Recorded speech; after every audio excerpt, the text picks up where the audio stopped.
মা বললো গয়া, আমি শুনলাম গোয়া। এই মানা, তোর জামা কাপড় সব ভালো করে গুছিয়ে নে, আমরা পরশুদিন গোয়ায় যাব।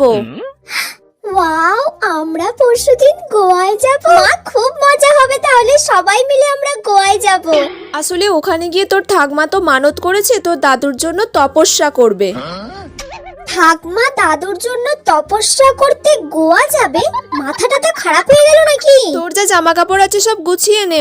ও মা, আমার সব গোছানো কমপ্লিট। বাবা, গোছানো হয়ে গেল এক্ষুনি? কি কি জামা কাপড় নিলি? 3টে ওয়ান পিস নিয়েছি, 2টো শর্টস নিয়েছি, ব্যাস এইগুলোই নিয়েছি। এই মেয়েটার কি মাথাটা তা খারাপ হয়ে গেছে নাকি? ও গয়ায় যাবে, গয়ায় গিয়ে শর্টস পরবে, ওয়ান পিস পরবে। এই সব জামা কাপড় তুই কেন নিয়েছিস? গয়াতে গিয়ে তুই শর্টস পরবি, ওয়ান পিস পরবি? তোর মাথাটা তা খারাপ হয়ে গেছে নাকি? গয়া? আমি তো ভাবলাম গোয়া।